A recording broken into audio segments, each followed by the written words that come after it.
Good morning, my name is Latia and I chose to do my presentation on arts education and funding. Today I'm going to talk about how arts education and funding affects education. So first I'm going to talk about laws that have been in place. So it started back in the 1960s where there was an act established called ESSA, and this act was established back in the 1960s, and they basically wanted to start providing funding towards education. So back then in education they didn't really focus on, it was basically just arithmetic and math. That pretty much was the only two subjects that were taught back in school back during that time. So during that time, arts wasn't really a big deal during that time, just because segregation was going on and pretty much only white students were allowed to go to school during that time. So as we fast forward till present times, and around 2001 under the Bush era, No Child Left Behind was implemented. Now No Child Left Behind, that pretty much was a act that was put in place to basically close the gap between achievements between high income school districts and low income school districts. Now think about this. When you're in a high income school district, you're going to have better teachers and a better education. When you're in a low income school district, you're going to get teachers that are there strictly just because they need a job, and you're going to get students that come from families that aren't as fortunate as the ones that are in high income school districts. So with No Child Left Behind, this provided basically state mandated tests. Now these tests, they focused on two areas. They focused on math and language arts. Now think about this, math and language arts, this didn't include arts, but when No Child Left Behind, it did implement that art was a core foundation in education.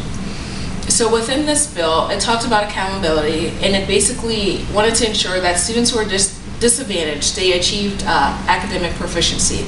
They wanted to make sure that students across the board, they receive the same education as students in high income neighborhoods. And then also it provided research-based education, and it basically made sure that students, they had educational programs that were provided to them through their teachers. And then for parents, now as a parent and as a taxpayer myself, if I was a parent, I want to make sure that my child was receiving an education the same quality as one that would go to a more proficient school district. So if my child wasn't receiving an arts education, I as a parent, I would be mad myself. So I looked on the Department of Education's website, and I couldn't really find numbers as to how much money exactly goes to arts education. Now this kind of puzzled me a little bit, because I was like, well, why couldn't I find this information? So I wanted to know, and I dug deeper, and so I found a definition on there, and I found a Title I school. Now a Title I school, the definition of this is schools that are basically in low income neighborhoods such as Cleveland, Ohio, Chicago, Broward County, Florida, which is basically Miami. It's like the low income neighborhood in Miami. And these schools, they all receive federal funding.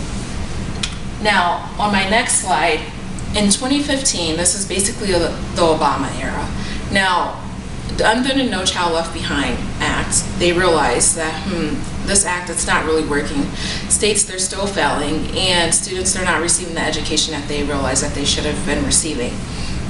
So under this act, Obama basically realized this, and he said, well, let's go ahead and pass an act that, so in order for states to continue to receive funding, then we would basically have to, in order for states to receive funding, we'd basically cut out the No Child Left Behind Act. They wouldn't basically cut it out, they would basically modify it.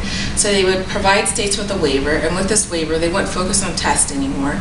They would focus on preparing students for the workforce and higher education.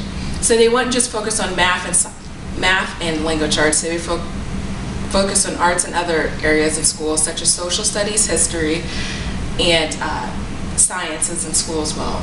Now this act passed in December 2015, according to the Department of Education. It passed by a landslide with an 85-12 vote in the U.S. Senate and 359-64 vote in the United States House of Representatives. Now, with this act, it basically provided, it's basically active in 42 of the 50 states, including the District of Columbia and in Puerto Rico as well. Now I'm going to talk about the arts of education and programs on decline. Now I found this article on the Association of American Educators, and I found this article by an educator named Alex. I'm assuming they didn't use her full name, because she's an educator here because she's an actual educator. Now on this survey, she talked about how the arts education program is suffering in today's budgets. Now, what I found on here that was most interesting to me is that most students today, they went to school with the arts education programs. They basically cut the program in half.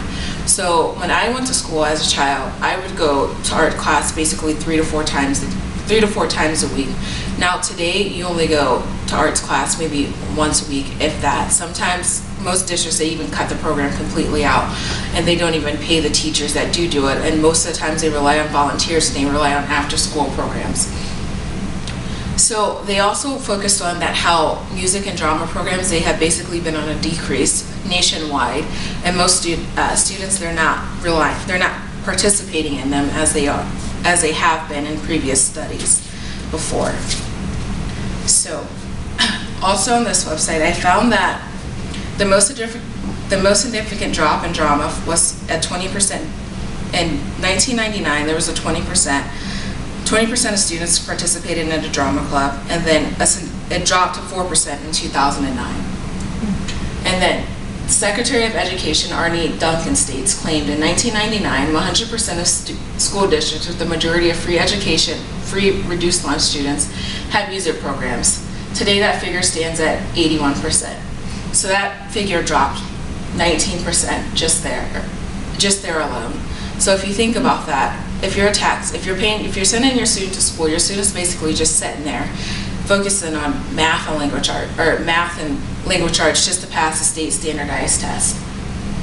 Now, in this article as well, there was a music teacher named Anthony Tobacco, and he was a teacher there in Broward County, Florida, which is basically a suburb it's basically the poor side of Miami. Now, when you think of Miami, you think of the trees, the sunshine, the beach, but the true reality of this is something that's happening across the nation. Teachers are getting laid off and cut back, and unfortunately, the music and arts programs are the first to go. So he talks about that how he was once a full-time teacher at a school in Broward County, and he also talks about how the spring and holiday concerts they're basically have vanished and are no longer part of his school district. Pretty much what he's saying is that how he enjoyed his job so much that he was willing to go in there and teach this program for free. But now, since he doesn't have that opportunity, he now has to focus on how he's going to feed his family. And because he only works half of what he did before, he now has picked up a part-time job working somewhere else just to provide for his family. Another article that I talked about in my previous presentation was basically, it was another educator named Sydney Spahn. She went to Ribbon Valley School, which was a school district here in Ohio. It's located in Columbus. It's called A Teacher's Perspective. It was a case study done on No Child's Left Behind. She did a survey on about 6 teachers there. This school district's roughly about 2,500 students. It has 3 elementary schools, 1 middle school, and 1 high school. And she wanted to do like a mixed bag. She did like 3 art teachers, a music teacher, 1 science teacher, a language arts teacher, so she'd get different opinions. And within this survey, she found out that most people, that they weren't too fond of the program of No Child Left Behind. She found that the arts education program, and pretty much they didn't receive any funding. They didn't see that they basically felt that they were lied to under the program. They were promised money that they didn't receive. She actually found it, and she found it disgusting herself because she went to a top music school herself, so she found it that most of the teachers in the school district, that they were spending money out of their own pockets to pay for their arts books and art supplies throughout the school year. She found that out of the $250 million that goes towards arts education for that particular school year, that none of it was being spent towards the teachers. One of the teachers in the school district actually wrote a grant to the school superintendent, and the superintendent actually denied the grant and told the teacher that that the school didn't have the money and she would have to use the same books that she used for previous years for her students. Within that same year, the math teacher that she surveyed said that she wrote the same grant asking for new math books, and the math book grant was granted to that teacher. Now, a survey that I found on DoSomething.org is a website that basically focuses on it's basically a voice for the arts program.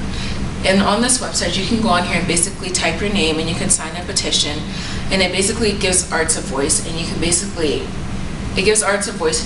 sign your name, and it'll raise awareness about why the arts program needs funding. and it says that the No Child Left Behind Act clearly mandates the arts music as a core academic subject. Now, if it mandates it as a core academic subject, then why is there no funding for it?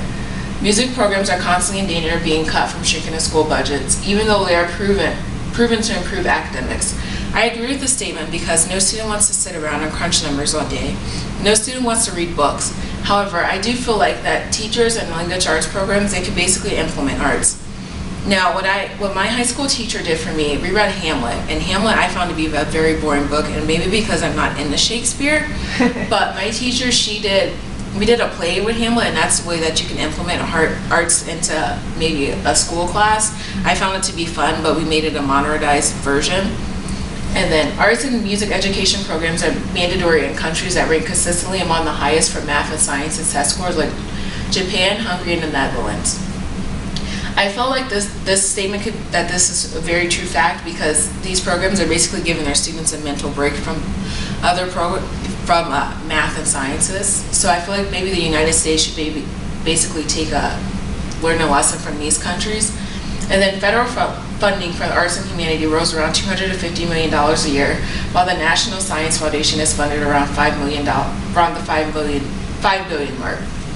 Now, I feel like more money should go towards the arts program. I'm not saying that science isn't necessary, but however, $250 million compared to $5 billion, I feel like that's a disgusting number. I feel like it should be split about 50-50.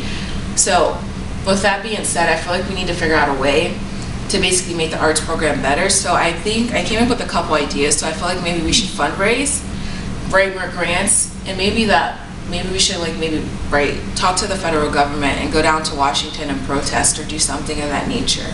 And that's all I have. Yeah, those are my sources.